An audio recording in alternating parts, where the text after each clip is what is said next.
Edward, thank you so much for joining us on Under the Skin. I'm honoured to have you here. It's a pleasure to be with you. Thank you for having me on the show. Are you all right with the fatherhood, etc.? Yeah, it's been a significant change to my lifestyle, but it's so rewarding. The difficulties are nonstop. I don't sleep anymore, whereas before it was me who slept with a baby, slept like a baby. And it's funny because it makes you realize things like, our colloquialisms like sleeping like a baby are completely inapt because babies wake up like every couple hours screaming. But of all the things that, I've done, and I've got a few things in my life I feel like I can be fairly proud of. Raising a child is something that you never really question. When you just look at them, you see their excitement, their enthusiasm, even when they're pre-verbal.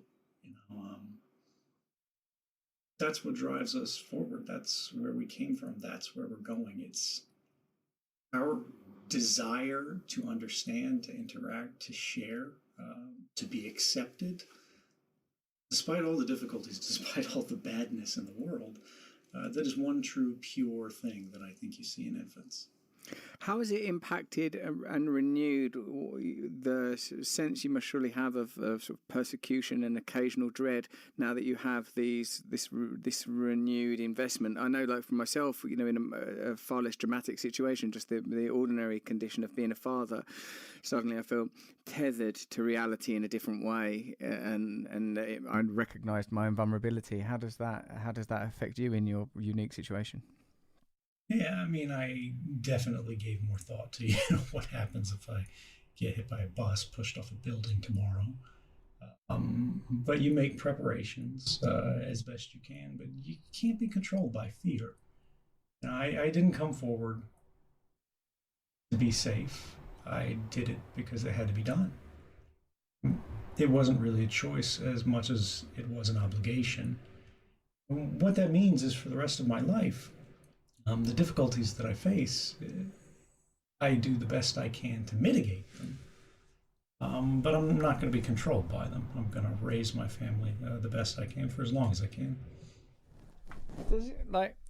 When you talk about fear, which is obviously something that we all deal with, and when you talk about consequences of your actions, that's something that we all deal with. But there is something obviously very particular that you when you're dealing with morality, you're dealing with it somewhat from a geopolitical perspective that not many individuals, probably on a practical level, and also certainly on a symbolic level, you're dealing with that your personal your morality is tethered to contemporary issues in a way that I can't. Greta Thunberg, Nelson Mandela 10 years ago. It's difficult to think of people whose personal moral choices and ethical choices are so sort of contemporaneous, tied to the zeitgeist and the way we understand our times. What have you done to deal with your own ethics and morality? I watched Citizen 4. I know Glenn Greenwald a little. I hope to get to know him better. And what struck me when I watched that film when it came out was like, oh my God, this, like, you look like a person who is in a state of revelation. It's like you're going, this could be recording you. This phone, this bowl's probably watching us now. Oh Jesus! It's like someone that had been awakened to a deeper reality. How do you? What is your practice for continuing to hold those truths? And is there a spiritual dimension to it? Do you meditate? And unpack for us a little how you deal with fear and ethics in your unique position. I think I'm a little bit unusual in that I have a pretty flattened emotional affect. I chuckle at things, I get sad at things, I get fearful, I get angry. But I normally don't get wildly gleeful or, intensely angry or, paralyzed by fear.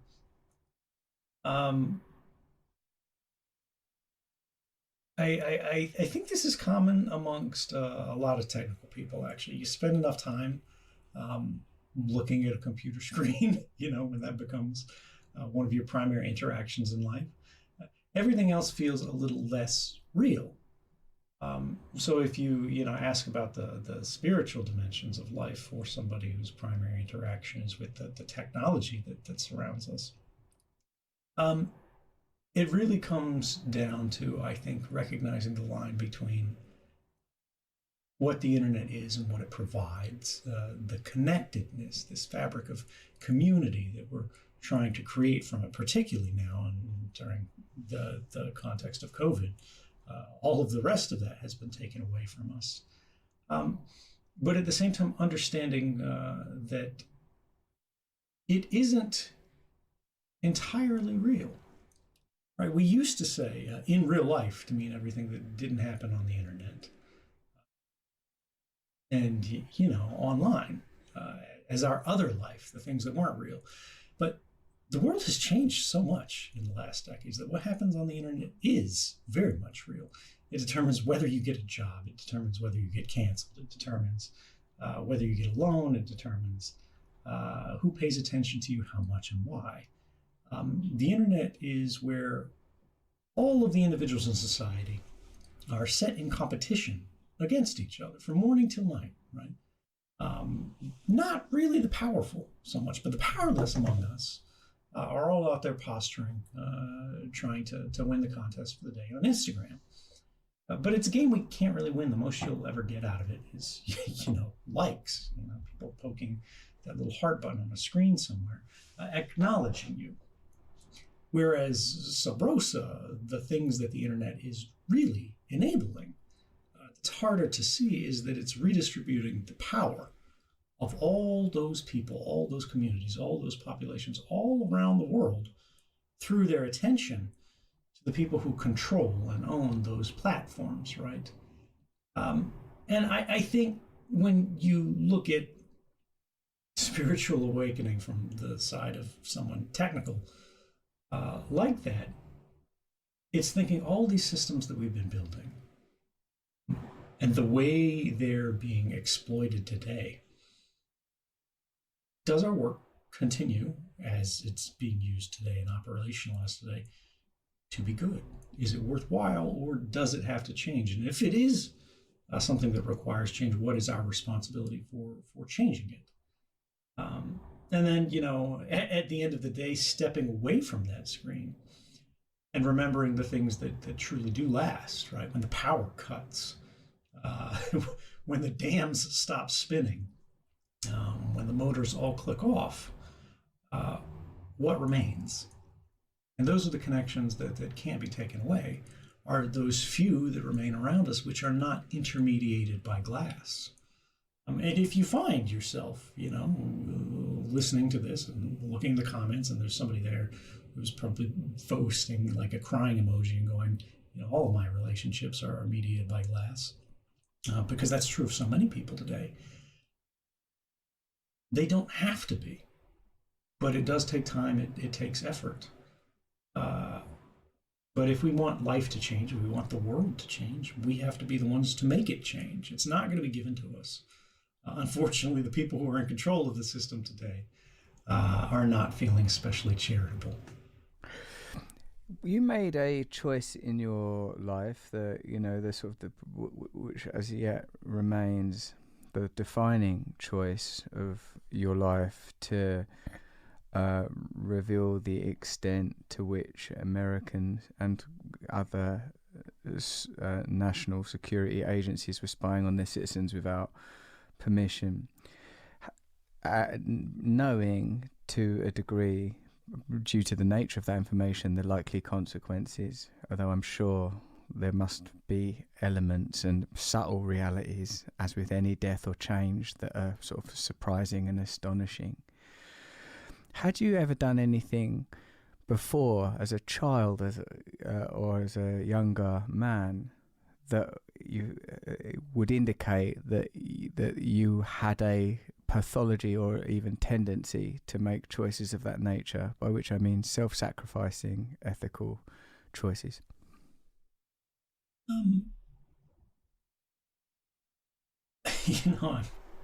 I'm not sure. I wrote an entire autobiography, permanent record, And it's easy, particularly when you're, putting the chronology together, you're looking through all the anecdotes, to look for that sort of novelistic arc that says these things were fated, right? Like it was prophesied by your own history. But in my case, I think in many cases it's not true, and I I worry about that kind of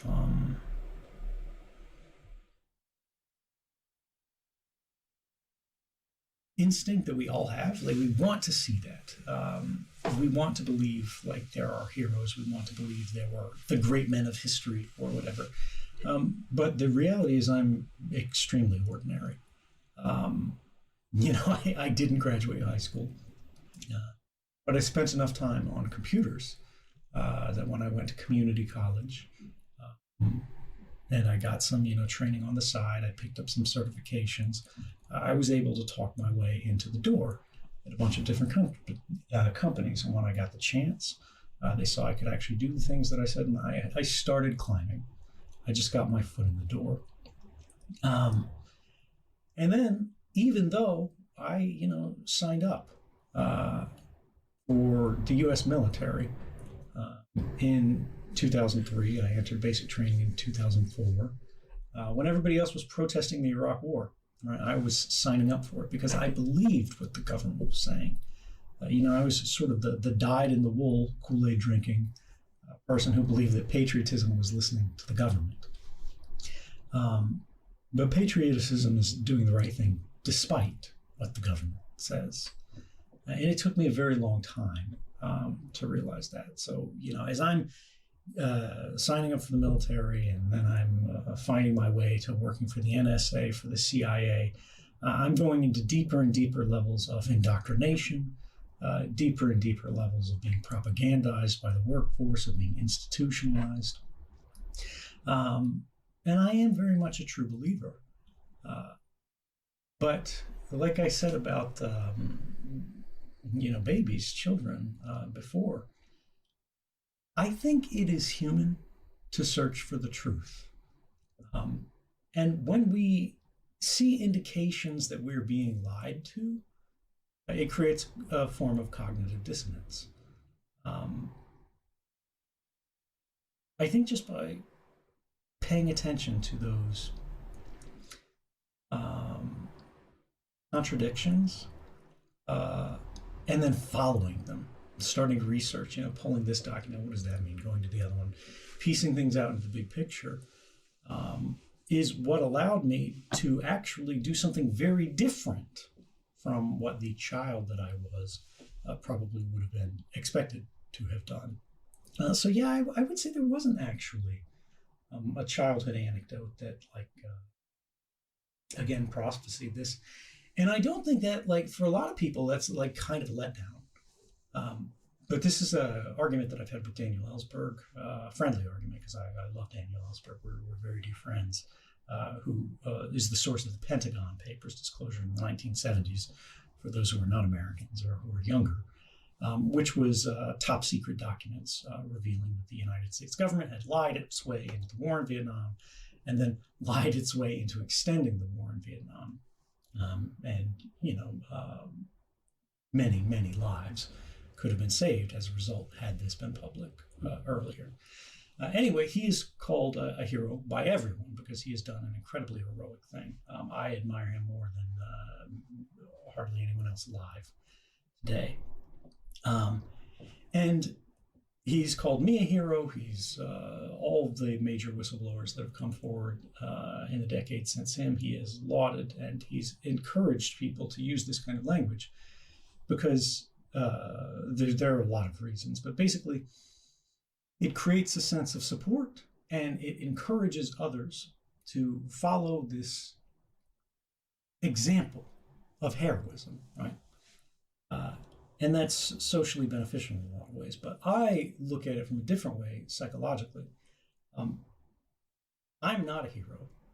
And I say there are no heroes. And the reason for this is when you call someone a hero, when you say they do extraordinary things, when you like try to look into their biography and find, the alignment of the stars that said, This person was meant to do this. You're distancing yourself from them in the same position. You're going, the reason they could do this was because of X or Y or Z. When I think it's more empowering to recognize that you could have done the same thing, and you can today, right? If there are no heroes, there are still heroic decisions, and you're never more than one day away from making one, right? It's about recognizing history doesn't care who you are. It cares what you do. Yes. Now, where I disagree with that, Edward, is almost from a literal narrative perspective in terms of storytelling. That if you're telling a story, the hero makes a decision that determines the direction of the story. If the hero says, "I'm not going to do that," it sounds like a dangerous idea. Then you don't have a story. The hero has to, at some point, usually after reluctance and resistance, go, "I am going to do it. It's the right thing to do." Now, if the hero, like for me, a sort of a sublime heroic choice is to prioritize an invisible set of principles over material consequence. And I don't think that saying that what you did is heroic is any way sort of alienating, neither nor distancing, and it's not that I'm wanting to further sort of elevate or deify you, more to kind of somehow track, like, because I might never be in a position where I'm confronted with, oh my god, and I know this mad crazy thing that's going to alter the course of history. What am I going to do? I might never be in that position. Most people won't be. Other people besides you have been. Most of those people have made a different decision. Presumably, most other Prism or Five Eyes or whatever employees went, "Oh, okay, I get it. I better keep my mouth shut about this stuff. It seems like it could be somewhat incendiary if it were to get into the wrong hands." You didn't. You felt a kind of a calling, and presumably, because obviously it's you and it's your life. But my sense is not to further go, "Oh, look at him. He was like the techno cyber neo Jesus of our time." It's more like, oh, I wonder if I could see it in a sort of simple quotidian parable sense, like i.e., like I've done things before when I've not known people were watching that have been righteous. And in fact, my whole moral identity is founded upon, as a person that's been kind of selfish in the past, that's been a drug addict, that's been absorbed in celebrity and fame, has been the kind of wrangling my own identity and soul, sense of self, away from what's best for me, in both conscious and unconscious ways, to what is best more broadly. And that for me has involved a kind of a sort of a really rather quite regimented and disciplined pursuit of ideals.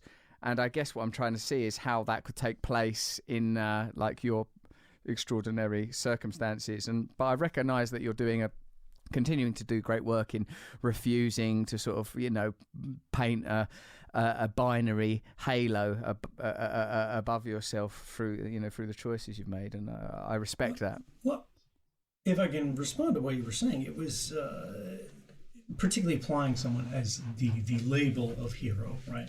Because particularly when we look through history, there are people who have done heroic things who are terrible human beings, right? People are complex, and when we sort of categorize someone as a hero, we sort of decline to sort of delve too deep, lest what we find detract from the thing that we want to recognize them for. What you said about me previously, when you were going through sort of the literary analysis of it, was you said this was heroic. And I actually think that that's more fair for people to say, because again, it's about the decisions, not the individual, and recognizing that heroic decisions aren't things that necessarily have to change the world. People throw themselves into volcanoes every day for far lower stakes. And that in aggregate is actually much more impactful. That's basically every mother in the world, who's operating on low sleep, and, particularly ones working two jobs, they're by themselves. And it is self-sacrificing, right? And it is invisible. And there's not a lot of laudation. There's not a lot of audience recognition. But that's what I'm trying to say. Like, what the world needs more is everyday heroism than grand acts. Because the grand acts, from my perspective, are moves of desperation, right? It's the last resort. When I'm at the NSA and I discover basically that the governments of the United States, the United Kingdom, Australia, New Zealand, and Canada have created a secret spy alliance called the Five Eyes and built a machine of mass surveillance that spans the entire globe, that does not care whether you're a criminal or a terrorist. It ingests your communications all the same and stores them for increasingly greater lengths of time. And I started talking to my coworkers about it, like, did you realize this is what we were doing? And because of the need to know principle, nobody was really supposed to see how this worked at scale. I just happened to be sitting in the chair where, by virtue of my assignment, I was in the Office of Information Sharing at the time, so I could see basically everything. They did not realize how good I would be at sharing information when they put me in that job. That I could show others the map, and they got cold feet. You know, they said, you know what happens to people who speak up. And what do you do? Who do you go to, right? When it's not Becky that's stealing office supplies. It's not John who's, like, you know, sexually harassing the intern. It's the president. It's the Congress. It's the heads of agencies in more than one country that are conspiring without the public's knowledge, without, in many cases, the Congress's consent, to violate not just the law, but our rights on a truly global scale. So when I have full knowledge of this, it takes me forever to actually come forward, not just because of the consequences, but because I don't want to be the one sitting on the X the day after, because, again, we know what happens to guys who rock the boat. So I'm looking for someone else to do this, right? And that's when it's gone too far. Think about the 10,000 different steps where these kind of programs could have been prevented. If somebody just in the meeting, 10 years back had been like, why don't we raise a trial balloon in the newspaper, see how people are going to react to this? Why don't we do a series of congressional debates on this? Because these programs, in the end, they're completely marketed as like saving lives against terrorism. But after the fact, we found out these programs were never effective in stopping terrorist attacks. They're about power, not public safety. Anyway, I got off track there. No, that was good. It was a good track. And what does it tell you about the prevailing mentality that at no point those concerns were raised? Does that not suggest that it's because there is a prevailing agenda to create the power that is suggested by the fact that it got, those 10,000 steps were taken uninterrupted? What does it suggest about the intended destination? These steps are not inadvertent, they're not random or arbitrary, it's a purposeful journey towards domination. Where are we on that journey now? What does it tell us about the... Just add a few levels to this question, and we still haven't resolved. Becky in the office supplies is still hanging, and that pervert John needs to be dealt with. But like all that abiding, what does it tell us about the prevailing mentality of the powerful institutions that were sort of operating in the cases that you revealed, and what can we assume about the evolution of those ideas and that power base, particularly under the peculiar predicament we find ourselves in now with the global pandemic and the renewed imperative for us to yield power and authority? Yeah, that's a hell of a question, Russell. That's like 12 questions. I know I do that a lot, but you take your time, Edward, and remember you've got that kid to raise now. How's your wife? Yeah. So, look, first we have to understand the nature of government. And that's a 6-hour conversation. But the short of it is government and the act of governing, just the word itself, implies a controlling, right? In a simpler time, when we're talking about a hamlet, about a village, government can be fairly simple, and government can be fairly uncontroversial, right?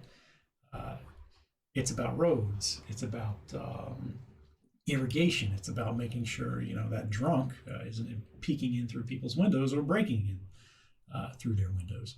But as society becomes more complex, as government expands, government takes on more and more roles, government tries to control and regulate more and more things. The people who comprise government, there are so many of them that responsibility becomes diluted, any kind of policy or power, until the point where eventually government stops really thinking and government begins acting through its own inertia, right? And if the goal of government is to control society, they might say more politely, to order society, then that begins to happen sort of reflexively without thinking. As technology advances, as the capabilities which are theoretically available to government expand, government will move like a wave, like water, to occupy the full space available to us, right? That water is going to go to the edges of that glass. So what happens is we do things that we can rather than things that necessarily we should.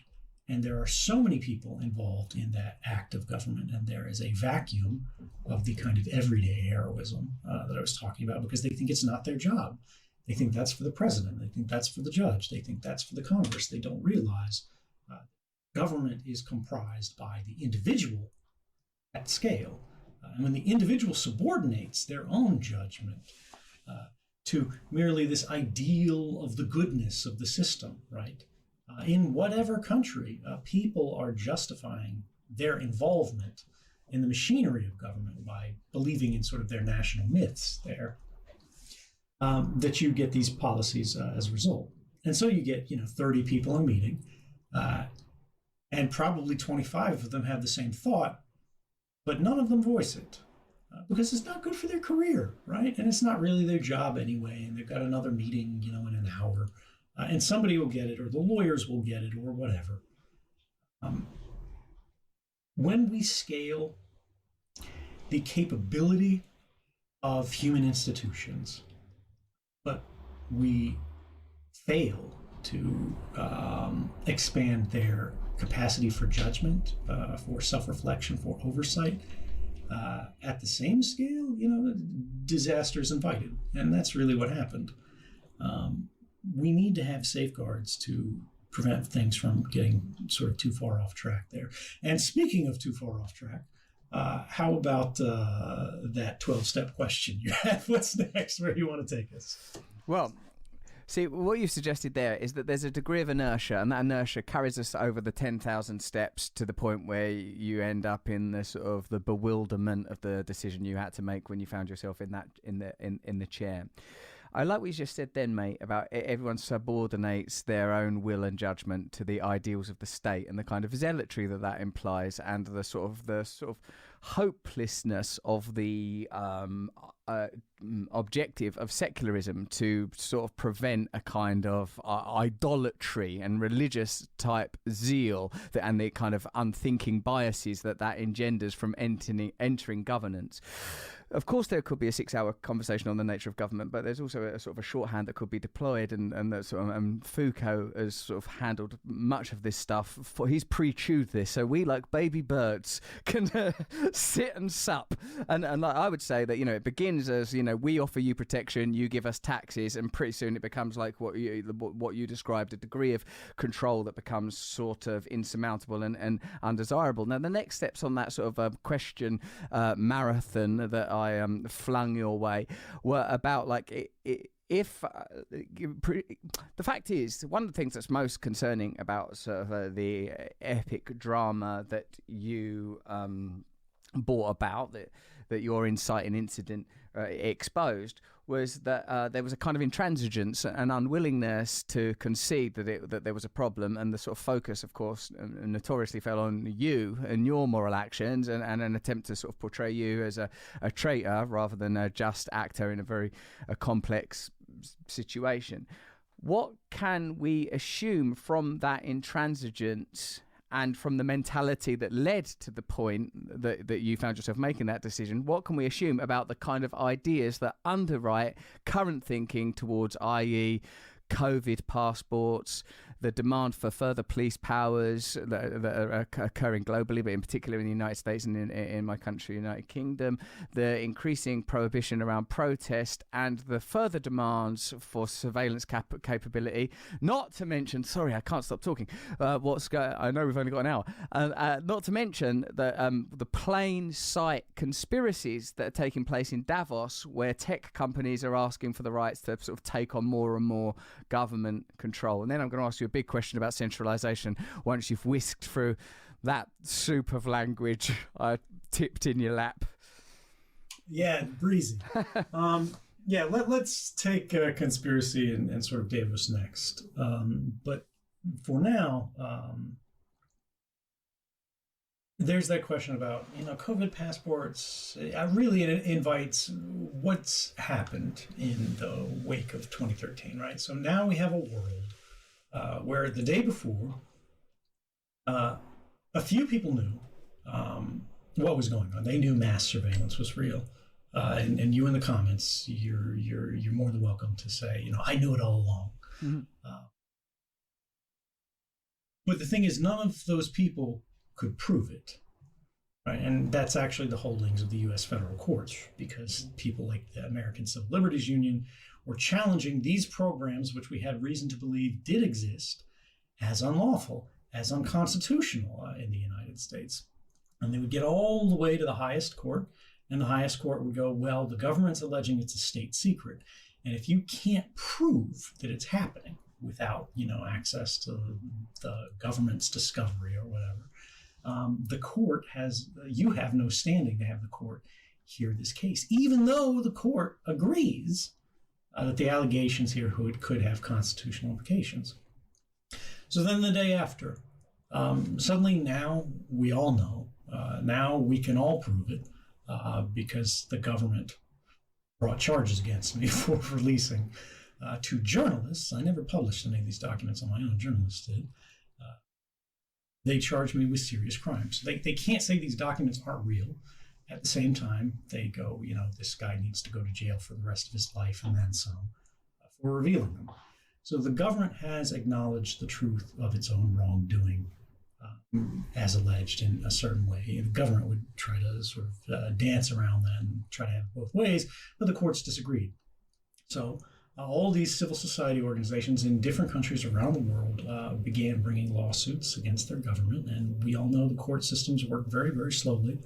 And in September of last year, 7 years on, they found that the government's actions under the programs that were being revealed in 2013 were in fact unlawful, and they held that they were likely unconstitutional.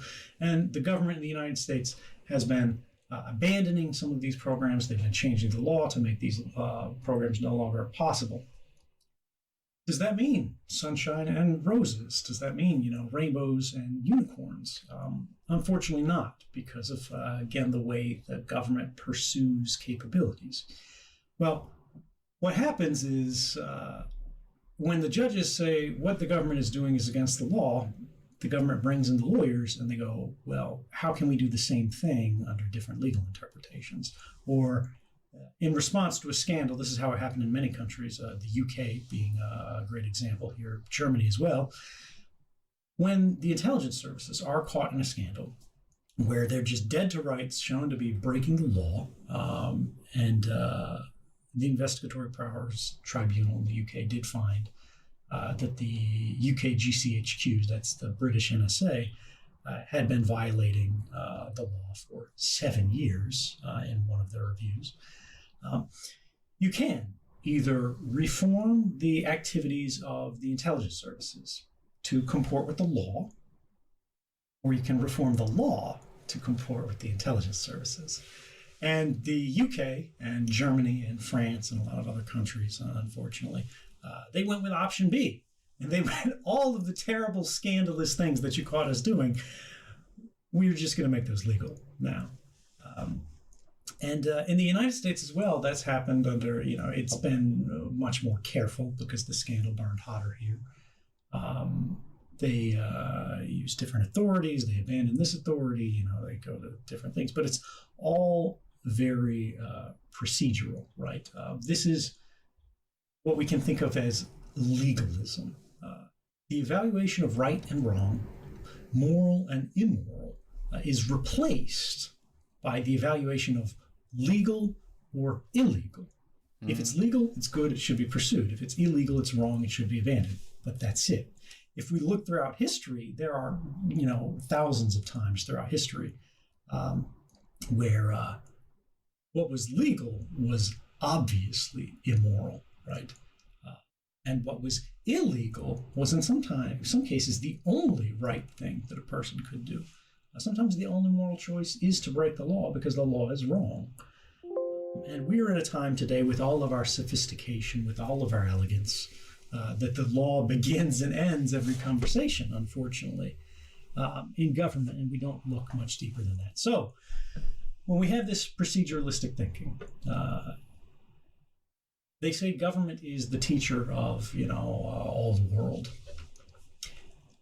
Our good friends, those corporations that are people, they learned from this big scandal because, of course, they were neck deep in it, because where was the government getting all of this information from? Sure, the government was spying unilaterally through its own programs in some ways, but through other methods, the PRISM program being one primary example, the government was helping itself, basically, to all of the data that these companies were holding on us. Now Google knew everything about you. Facebook knew everything about you. Amazon, Apple, Facebook, Yahoo, these guys. If they've got these massive, complex, rich dossiers of all of your personal private activities, and governments can just knock on the door and slide a stamped piece of paper across a desk and get all of that. Everything that you've ever typed into that Google search box, everything you've ever watched on YouTube, right? What you've typed into the search engine, and then they're like, ooh, backspace, backspace, backspace, backspace. Well, they got that. And they also captured the backspaces, right? And they hand all of that over. Companies realize, well, we're doing it for government, they want us to do it. They encourage us to continue doing it. They didn't get in trouble for doing it. This has become the business model of the internet, right? Surveillance capitalism, as it's described today. And now, only now, are we starting to get the pushback, right? The pendulum has gone all the way to the direction of mass surveillance. We're hoping that it's reached its apex, but there's a whole lot of people continuing to push to try to get it further and further out. We're seeing things like Apple in their iOS operating system, and Apple itself allows much more surveillance and tracking than they should, but they are making it life extremely difficult for Facebook by limiting the kinds of tracking that you can do on iOS. Google, who's one of the worst actors in the entire space, is making security and privacy features better in their next mobile phone version. But at the same time, Google's operating system doesn't allow an internet permission slider where you can just say, this app is a calculator. It should never connect to the internet. And that obviously should be an option that we have, but Google doesn't permit that because Google wants your phone to constantly, all the apps on it, to constantly be able to reach out to the internet to send data back to someone, anyone. Maybe it's Google, maybe it's Facebook. As long as the data is out there, Google knows eventually it will filter back to their hands. And that gives them more influence, that gives them more power, that centers the operations of the world more around a graph with Google at the center, because they see themselves as an information business. And so this is what I'm saying. We've gone to this global maximum, as it were, of governmental and corporate power. As I said, while all of these guys are aligned on the same side, what benefits government also benefits corporations, and vice versa, because that's the way our system today is designed. They work quite tirelessly to set all of us, the non-institution, the public writ large, individual and collective, against each other in meaningless and endless competitions, right? On TV, on the broadsheets. If you look at UK newspapers, you see the way they cover issues. It's red team, blue team about any issue. They realized over the last decades that they can create connection and communities between people, and we love that. And the things that we love, we will come back to again and again. But the things that we love become familiar. We appreciate them, we will always embrace them. But it's not like we hop out of bed in the morning and are like, oh, I love this, I love this, I love this. The only thing that humans, unfortunately, seem to be motivated more by love is what we hate. And they have become very, very good at identifying what we hate. And they're constantly working to introduce us to the things that we hate. And this is the global explanation for Twitter and Facebook and such as they exist today.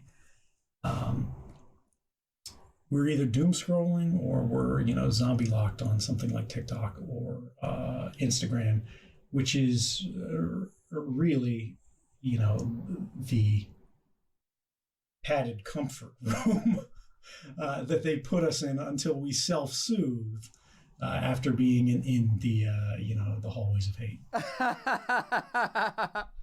Thank you. There's some lovely imaginative language there. It's very difficult to envisage you as some sort of pie-eyed adolescent skipping off gleefully to enlist in the Iraq War, and then due to the sort of the epiphanies, or rather revelations, given it was sort of tangible information, transforming into a person whose discourse includes the sort of not only, oh, I'm a techie and I understand how this stuff works, but the clear sort of moral analysis of the constant oppositionism, meaningless tribalism, endless. Like I spoke to Vandana Shiva last week, and she said colonialism in its previous nationalistic format of centuries ago required divide and conquer as one of its dominant motifs. This idea continues now as seeds and new nations and consciousness itself, through the process you've just described,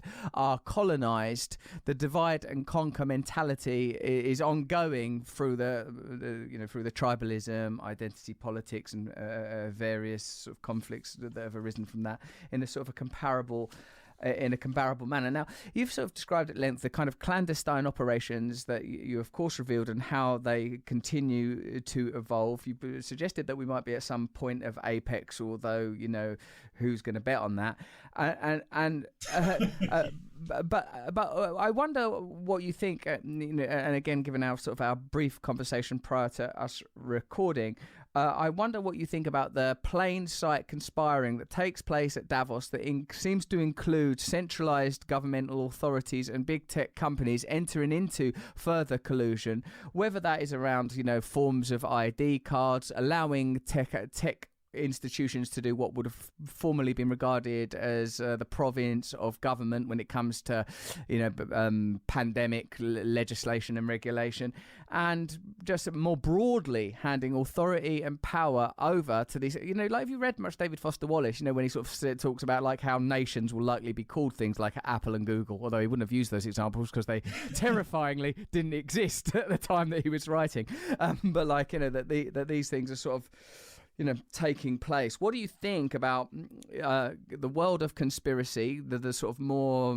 extreme occultist end? I can sort of guess I kind of what you would think about that kind of stuff. But conspiracy in terms of what's happening plainly when powerful people are meeting up at colourful, seemingly well-intentioned summits to discuss how we will own nothing and be happy, etc. Yeah. This is another one of those very short, brief, easy to answer questions. Yeah, you go deep here. When we talk about the nature of conspiracies such as it exists today, right, it's important to differentiate it from the conspiracy theory. The greatest conspiracies are open and notorious. They're not theories, but practices expressed through law and policy and systems of government, technology, finance, right?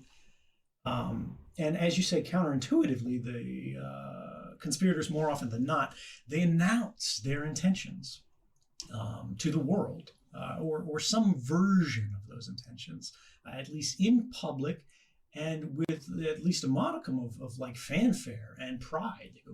We're doing a great thing, we're revising the world, our foundation, our initiative, and these conspiracies of power they're reported all over the place. They're in our newspapers. They're bannered on the covers of magazines. We get updates on their progress. Bulletined on the bottom of chyrons on news feeds, right? With so much regularity that we become inured to it. It becomes the background noise of the day. It becomes seeing the price of soybeans. And this leaves us sort of unable to relate the banality of the methods of their conspiracy to the rapacity of their ambitions, right? They say, you'll own nothing and you'll be happy. And that's staggering at the time. But 10 years from now, 20 years from now, when you own nothing and are unhappy, right? We're going to wonder, how did we get here?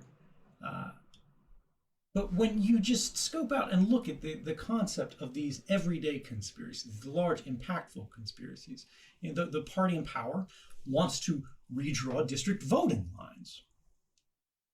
The prime interest rate has changed. A new free service has been created to host our personal files. These conspiracies order and disorder our lives, and yet they can't compete for attention with Twitter and Facebook. That postings that are effectively graffiti about Satanist rings operating out of pizza parlors, right?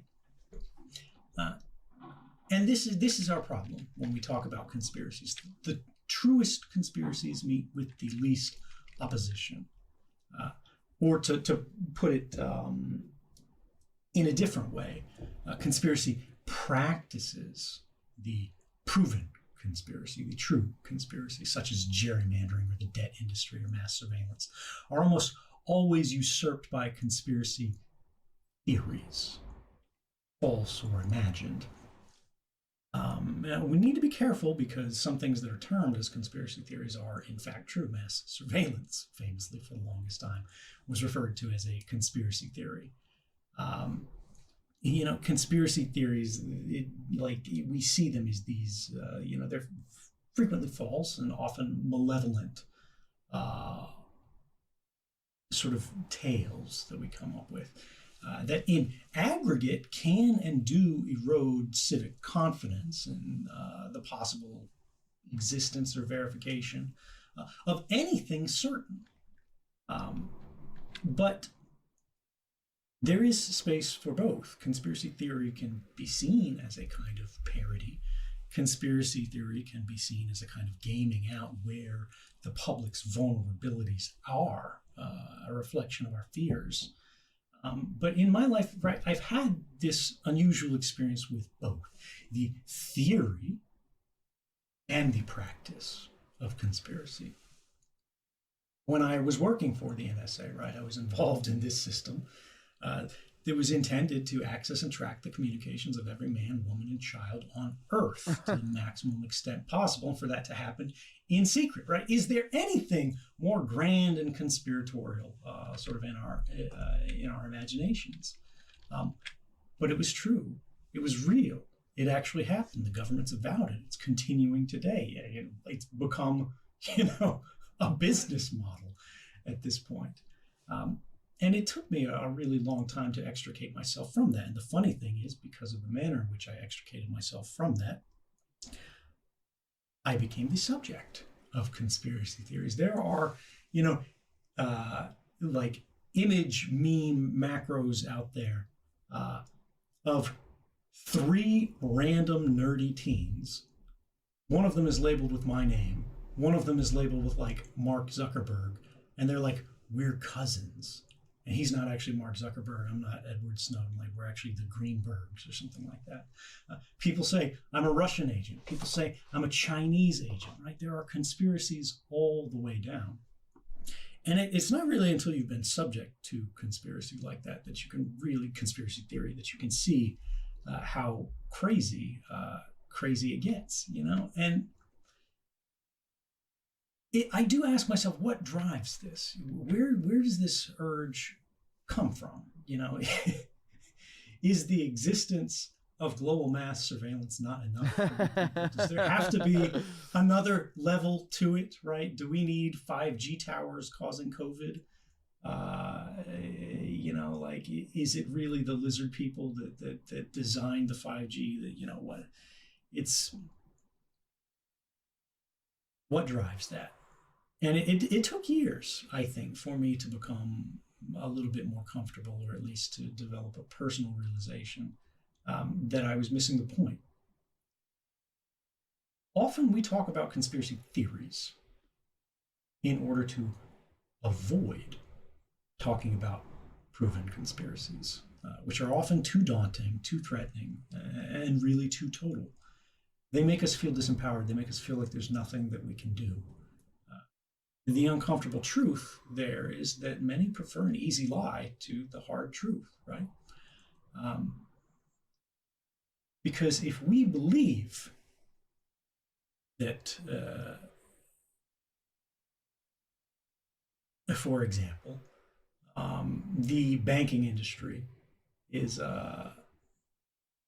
going to war on savers, just sacrificing anybody who saved any money, in order to avoid the debt collapse of all the governments that have overborrowed and all the companies that have overborrowed, and basically indentured the current growing generation, the youngest of the audience today that's watching this.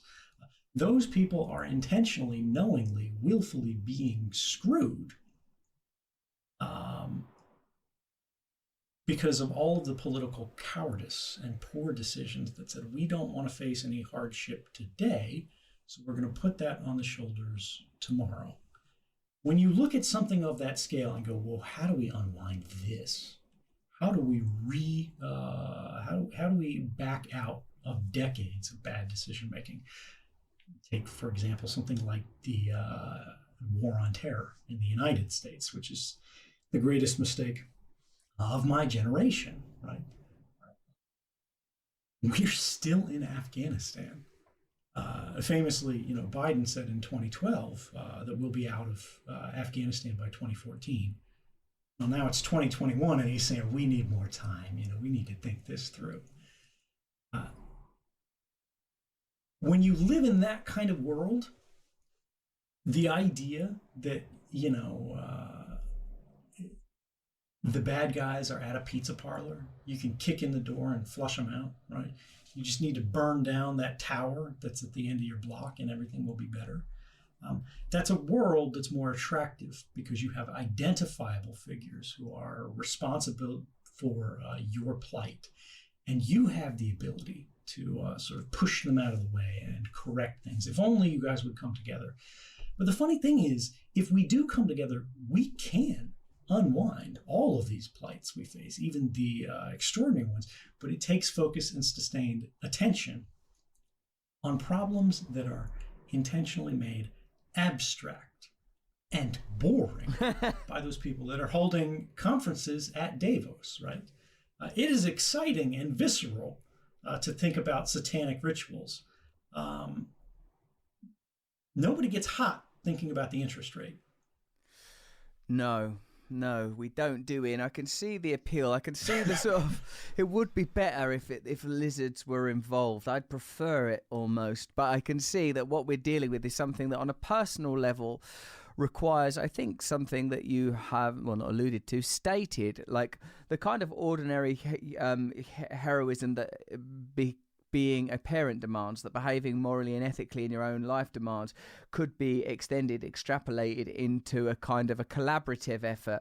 It's curious that now that the technology exists for a global movement to oppose the kind of established and centralized powers that we've been discussing, we are more immersed than ever, to use your phrase, in like, doom scrolling and zombie hypnosis or whatever you said, and like pointless division and pointless oppositionism.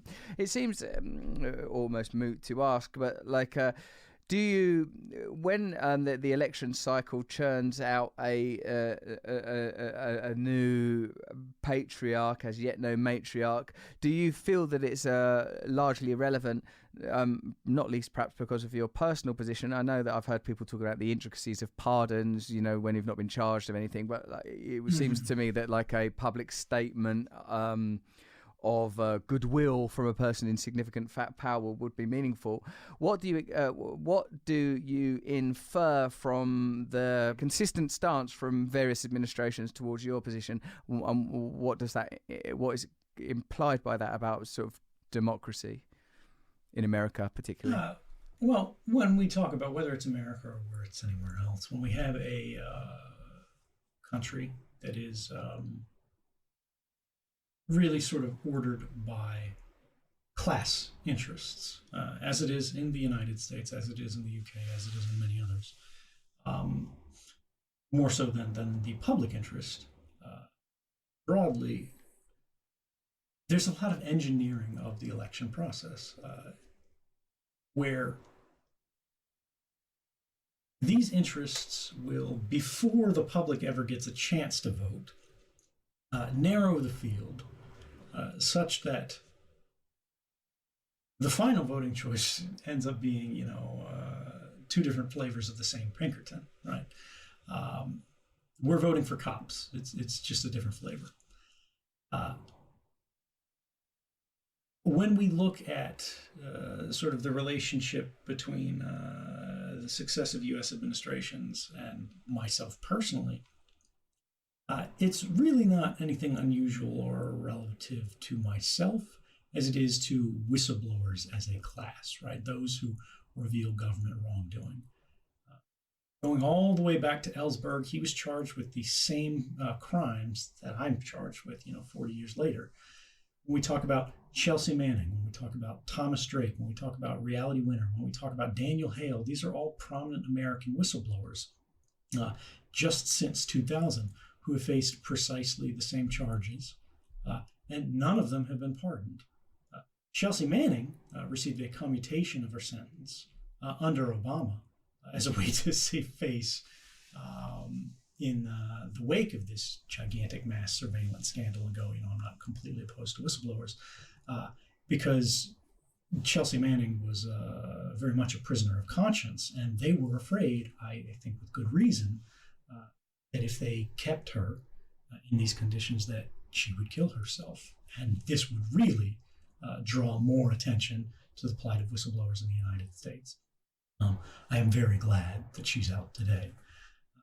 And they've moved beyond this. Now, they're no longer targeting the whistleblowers, right? The sources behind journalism that makes them uncomfortable. Now they're moving to the publishers of it, figures like Julian Assange, who is not a whistleblower in the classic sense, right? He didn't work for these agencies. He didn't sign a secrecy agreement. All he did was receive information, true information, by the way, by the government's own allegations. And now he's being charged with related crimes under the Espionage Act, which has never happened in the United States in this case. If you charge Julian Assange with publishing true information about government crimes, you're opening the door to do the same thing to the New York Times, the Washington Post, and every other newspaper. Right, potentially big tech organizations. We've hit 60 minutes. Do you mind if I run through a few complex diatribes? This one, listen, a little more personal. How is it to be married and to live this extraordinary life? What is it? I mean, it's a question I'm asking you, obviously, and imagining that you answer on behalf of your wife. How does your wife feel, and what has it done to you in your relationship to have to go through this? That's one question. I think, I get a lot of personal questions, and I get that there's a lot of interest. As a privacy advocate, I always resist these because I think there should be a private space, a space for the family, a space for the home that's not on the internet. Even though it's a legitimate question, I get it, and it's in there. What I'll say is, together, my wife and I have lived through an extraordinarily difficult situation. She was my girlfriend when I came forward, not my wife. We were living together in Hawaii, and it was the closest place to paradise I've ever been. Very comfortable, making an extraordinary amount of money for very little work. And I left that, and I left her to do something that I believed in, and I couldn't tell her about it because if I did, the FBI would have charged her with a crime. She would have been accessory to all of my, many felonies as the government imagines them. And yet, despite that, she believed in me, and she came back to be with me, and we married. I was probably the worst boyfriend in the history of my country, and I will never be able to repay her for the faith that she's shown in me, and I will always love her for it. Thank you. That's so beautiful. Thank you for sharing that. What kind of technical measures for self-protection do you have to undertake? Is even now this conversation, do you have to do stuff that's pretty heavy in order to keep yourself somewhat safe?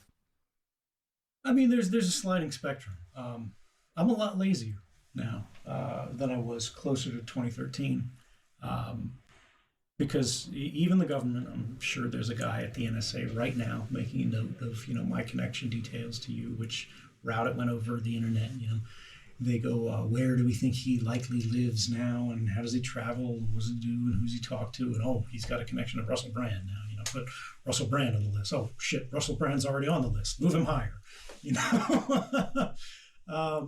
But it depends on the context, right? When we talk in the practice of information security, we talk about threat modeling. What are you trying to prevent? What is the cost of compromise? What will they discover? And how much will that impact you? Before I had full shields up, I had to do everything possible because there were literally members of the U.S. intelligence community fantasizing anonymously to newspapers about how they were going to kill me and they were going to, poison me on the street and then I was going to collapse in the shower. And this was lurid, very, very vivid storytelling on the record. Former CIA directors saying I should be hung by the neck until dead and just wonderful stuff. But as the years have gone by, I think history has acquitted me of sort of the worst of the allegations. All the stuff that the U.S. intelligence community said would come to pass did not come to pass. The oceans didn't boil off. The atmosphere didn't ignite. We are still here. And the public is better for having known the truth of the government's crimes in 2013, as they continue today. And that makes me more comfortable. Now, if you're asking me, do I use an iPhone? Do I use an Android phone? Do I, post on Facebook? Do I have all Google's crap everywhere? The answer, of course, is no. I try to limit the reach these systems have in my life to the maximum extent that's possible. But I also recognize that for some things, there are no alternatives. What you have to do is create the minimum possible surface area. From a technical sense, we could go very deep here, but the foremost problem, I think, with basically tracking people today via mobile devices and things like that, is all of the network communications that those devices are making, that your device is making right now as you look at it, are invisible to you. You think you're watching, a YouTube video or listening to a podcast or whatever, but then you finish and you put the phone down. The screen is off. It's just sitting on the charger or whatever. It's still communicating. It's communicating with an enormous frequency. A lot of apps are connected in the background. They're reporting not just a single person. When you're watching YouTube, it's not just going to Google. It's not just going to YouTube. It's not just going to Facebook. It's going to all of these different companies that have embedded tracking code in all of the dumbest apps on your phone, from big to small. Instagram obviously is a tracking nightmare, but so is your weather app. So is your calculator. So is any kind of little shim they can get into your device. They're using to track you. And here's the beautiful part of all of that. Let's say you install every app from your phone. You just open up that sort of app drawer and there's nothing in it. It's a beautiful, clean background image. So long as that phone is on, even if you turn off location services, even if you turn off GPS, it is still tracking your location every minute of the day that you have it with you. By virtue of the way the cell phone network works, you're connected to the nearest cell phone tower, right? That tower registers the location of your phone's handset, your phone's SIM card, which holds your phone number. Your phone number is, of course, related to your billing information, even if you've got no other information on your phone. Now that telecommunications company has that. They store those records in perpetuity, basically. AT&T in the United States, one of our largest telecommunications providers, saves your calling records, right? Going back to 1987. You might go, oh, well, it's my calling records, whatever. But that's more than most people's lifetimes that are, watching something like this. And then your movements, the sort of tower locations that you were connected to. AT&T holds that going back to 2008. So they got, 12, 13 years of your movements, right? In perfect precision. What are the other phone companies doing? And, you look in the UK, for example, they've got the Snoopers Charter, which is one of the most extreme surveillance bills, the most extreme surveillance bill in the history of Western democracy. It's passed to, unfortunately, very little opposition. And just in the last months, the Home Office has been exposed as collecting everybody secretly. Everybody's out there at these internet service providers. Their internet connection records, right? Well, that's effectively your browsing history. Even if they don't see the sub page that you're looking at, say you go to a newspaper site, they don't necessarily see which article you downloaded if it was encrypted. They see where you read your news. They see which parties' websites you're connected to. They see your partisan slants. They see where you shop. They see your literary interests. They see your search activities based on which links you've clicked out of through those search results, if they can't see the search results directly, which in the case of internet connection records, they often can't. And for them, that's like, oh, business as usual. This is the way it's going to be. We're testing it out just to make sure it's safe for everybody. They call this bulk collection, and they say that's not the same as mass surveillance. But I think we know better. It's like in order to have any kind of privacy or freedom, you would have to elect to live like a gangster. You'd have to say, I'm going to get someone else to buy me a phone. They'll be registered on that phone. I'll take that phone. There'll never be a traceable connection between me and this device. I'll never turn on these apps. I'll never put on these. So you have to become, it's created a system that you'd have to become criminal or criminalized in order to live with what would have once been regarded as a sort of an inherent right to privacy and freedom. It's a kind of a degree of power that in a sense makes I suppose why this has been such an extraordinary story for our time is because comprised in it is so much revelation. This is what power is. This is how power behaves. This is what's required in order to confront it. This is what happens when you confront it. In a sense, this is why I respect your modesty around the heroism and the kind of restrictiveness of that label and how it might disempower ordinary people to take the kind of actions that will be required if ever these systems were going to be confronted, if ever there was going to be meaningful change, if ever these great behemoths were ever going to be challenged. It would require all of us individually and collectively to find in ourselves the ability to no longer be prisoners of comfort and convenience and to find deep resources and say, yes, okay, right, let's do it. Let's create a different future.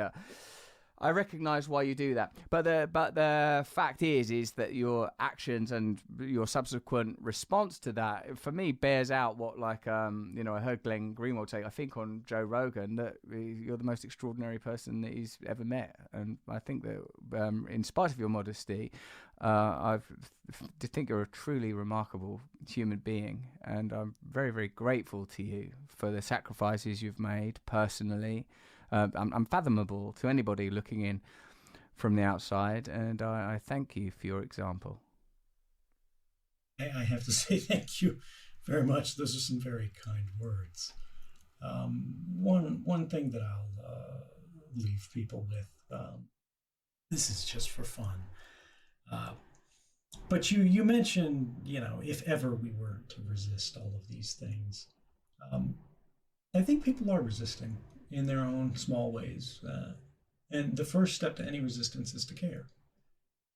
And I think this whole big unfair system, and I think people recognize that the system as it exists today is fundamentally unfair when you look at things like allocation of economy and political power, right? You have more and more wealth concentrating in fewer and fewer hands.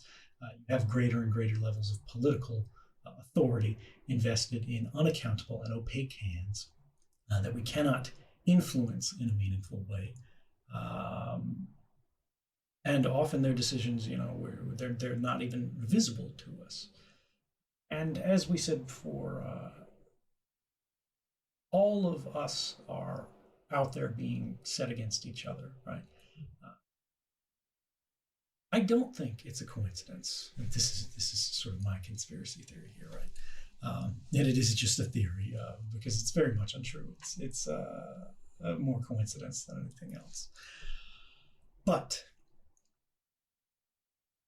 the world has been given the tools of mass organization all at once in every country around the world, right? You can find those of like mind. You can read and publish and speak broadly. That's what we're doing here, right? Like, I'm literally wanted by the United States. They would bury me under Guantanamo if they could. And yet I'm having this conversation here with you. And isn't it interesting that just at the same moment in history, when we finally reach the tools of mass organization, we are afflicted with the means of mass distraction. And the reality is, resistance starts when enough people become uncomfortable. And the thing that's holding this whole big machine together today is the fact that for all of the problems, for all of the injustice, for all of the inequality that exists in society today, for a great deal of people, their lives are still pretty comfortable.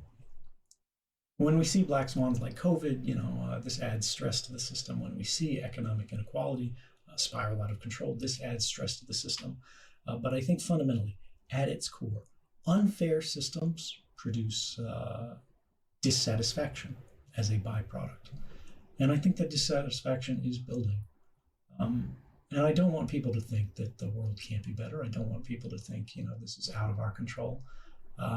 it very much is in our control. And the more unfair it gets, the closer we are to being able to persuade everyone else that the time for it to change is now. Thank you, Edward Snowden, for that clear message, and once more for your fantastic example. What a beautiful conversation. I really hope that we have further opportunities to speak, perhaps one day in person, in public, smoking cigarettes in an luminous balaclava somewhere near the Pentagon. All right. Thank you. Well, it was a pleasure to be with you, and stay free, my friend.